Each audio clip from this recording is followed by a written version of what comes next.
मैंने दुनिया के जितने देश देखे, मैंने किसी देश में मातृभाषा की उतनी बुरी गत नहीं देखी जितनी अपने देश में देखी है। मेरे कुछ परिचित डॉक्टर बनने के लिए रशिया गए पढ़ने के लिए, यूक्रेन गए पढ़ने के लिए।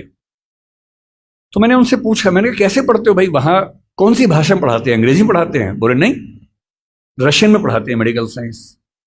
यूक्रेन में यूक्रेन की भाषा में पढ़ाते हैं रशियन, मतलब मेडिकल साइंस। लगभग हर देश में वैसा हाल है। तो मैंने उनसे पूछा कि फिर आप कैसे पढ़ते हैं, आपको तो भाषा नहीं आती है?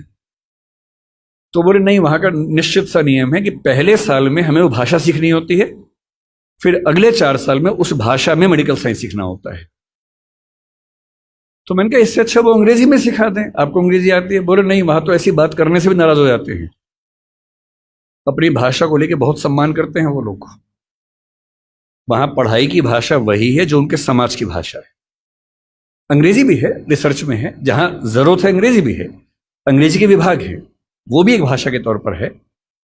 पर जब उनको अपने यहाँ पढ़ाना होता है तो इंश्योर करते हैं कि वो पढ़ाई उनकी अपनी भाषा में हो। दुनिया के हर देश में ऐसा होता है, तो हमारे यहाँ ऐसा क्यों नहीं होता? और ये बात केवल हिंदी की नहीं है, तमिल की भी है, तेलुगु की भी है, गुजराती मराठी की भी है। मेडिकल साइंस पढ़ने के लिए हमें अंग्रेजी में ही मेडिकल साइंस क्यों पढ़ना पड़ेगा? इंजीनियरिंग पढ़ने के लिए हमें अंग्रेजी में ही क्यों पढ़ना पड़ेगा? एक ही तनाव हो सकता है कि भाई आप जब बात करेंगे टर्म्स की, तकनीकी शब्दों की बात करेंगे, तो तकनीकी शब्दों को आप दूसरी भाषा में आराम से नहीं ला सकते, क्योंकि उस भाषा में उतने शब्द विकसित नहीं होंगे। कोई बात नहीं, आप बीमारियों के नाम, लेबोरेटरी के टेस्ट के नाम वैसे के वैसे अंग्रेजी में स्वीकार कर लीजिए। मेडिकल साइंस की पूरी किताब हिंदी में हो और उसमें अंग्रेजी के तकनीकी शब्दों का इस्तेमाल वैसा का वैसा हो, इसमें क्या परेशानी है? और जब भाषा हम सीखते हैं, आपको आश्चर्य होगा, दुनिया में स्थापित सिद्धांत है, यूनेस्को पीछे पड़ा हुआ है इस चीज के लिए। दुनिया में स्थापित सिद्धांत है कि कोई भी बच्चा दुनिया का जितनी आसानी से अपनी भाषा में सीख सकता है, दूसरी भाषा में सीख ही नहीं सकता। इस पे एक्सपेरिमेंट्स हुए बहुत सारे। जो लेटेस्ट एक्सपेरिमेंट्स हैं उनमें से एक आप सर्च कीजिएगा, इथियोपिया में 1994 में एक एक्सपेरिमेंट हुआ। वो जो करने वाले नाम है, उनका व्यक्ति का नाम इरेद सईद ऐसा कुछ नाम है, बहुत प्रसिद्ध है। आप इथियोपिया 1994 मदर टंग इतना करके सर्च कर लीजिए, तुरंत सामने आ जाएगा। उस व्यक्ति ने बहुत गंभीर रिसर्च की। वो रिसर्च आज की दुनिया में एजुकेशन साइंस की सबसे प्रामाणिक रिसर्च मानी जाती है, और वो साबित करती है कि बच्चों की अटेंडेंस बढ़ने से लेकर, बच्चों की समझदारी बढ़ने से लेकर, बच्चों की जिज्ञासा बढ़ने से, बच्चों की पढ़ाई में रुचि बढ़ने से लेकर, और बच्चों की अपने परिवार, अपने समाज, अपनी संस्कृति के साथ लगाव बढ़ने के स्तर तक, हर मामले में मातृभाषा में पढ़ाई करने से बेहतर स्थितियां बनी। मुझे दया आती है उन बच्चों पर जिनमें मेरा बच्चा भी शामिल है। मैं भी उसी समाज की पैदाइश हूं, उसी समाज के दबाव मुझ पर भी काम करते हैं। और ये रिसर्च मैंने संयोग से अपने बच्चे की प्राथमिक शिक्षा के बाद पढ़ी, पहले पढ़ी होती तब भी मैं क्या करता, दिल्ली में आपको एक भी अच्छा स्कूल मिलेगा ही नहीं जो मातृभाषा में पढ़ाता हो। एक ऐसा माहौल है, मुझे दया आती है उन बच्चों पर। वो घर में जब 9-10 महीने के होते हैं या 3 साल के जब होते हैं, तब वो स्कूल जाना शुरू करते हैं। 2.5 साल का बच्चा अपनी भाषा में कॉम्प्लेक्स सेंटेंसेस बनाना सीख जाता है अपने आप, बिना एक शब्द भी पढ़े लिखे। आप घरों में देखिए छोटे बच्चों को, अच्छे से वाक्य बोलेंगे। और 2.5 साल का बच्चा तो नए वाक्य बनाने लगता है, वो भी जटिल वाक्य, सरल वाक्य नहीं। उस बच्चे की इतनी गहरी पकड़ एक भाषा में हो चुकी है, एक भी दिन स्कूल नहीं गया है।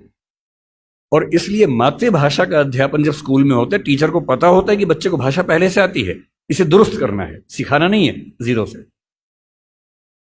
और वो बच्चा बड़े अच्छे मूड से स्कूल गया, उसे मम्मी को टाटा किया, स्कूल जाके पता लगा टाटा नहीं बोलना, बाय बोलना है। उसकी दुनिया खिसक जाती है उसके पैर के नीचे से। वहां उसे पता लगता है कि भिंडी नहीं है, ये लेडी फिंगर है। तुम जो लाए हो आलू नहीं है, पोटैटो है।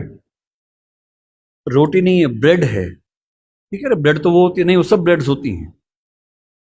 समोसा है ही नहीं इंग्लिश में, उसको पता लगा कि होता ही नहीं है तो। और वो बेचारा एक अजीब सी कश्मकश में है उसे अपनी भाषा में सीखना था कि जीरो क्या होता है, संख्या क्या होती है, एक क्या होता है। उसे अपनी भाषा में सीखना था कि सरकार क्या होती है, दुनिया क्या होती है, चलती कैसे है। उसे सीखना पड़ रहा है कि पहले यह समझो कि दुनिया नहीं वर्ल्ड होता है।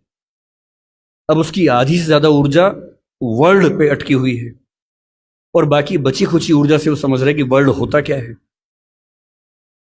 उसकी आधी ऊर्जा लग गई नंबर, शब्द याद करने में, ना कि यह समझने में कि संख्या क्या होती है, नंबर क्या होता है। एक अजीब सी साजिश दुनिया भर में चल रही है कि दुनिया के हर बच्चे को उसकी मातृभाषा से बचपन में ही वंचित कर दो। उसे एक ऐसी भाषा में सिखाओ जहां उसके लिए वो भाषा सीखना अपने आप में चैलेंज हो। और इसलिए आप देखेंगे कि अगर ज्ञान की दुनिया में दुनिया भर की भाषाओं के आम आदमी शिरकत नहीं कर पा रहे हैं, गलती से भी ये मत सोचिएगा कि दिमाग वाले लोग बहुत कम होते हैं और वही आगे बढ़ते हैं। दिमाग वाले अधिकांश लोगों को बचपन में ही खत्म कर देने की साजिश दुनिया भर में चल रही है। और जो अपनी भाषा में पढ़ ही नहीं पाएगा वो कैसे आगे बढ़ेगा, कैसे सीखेगा।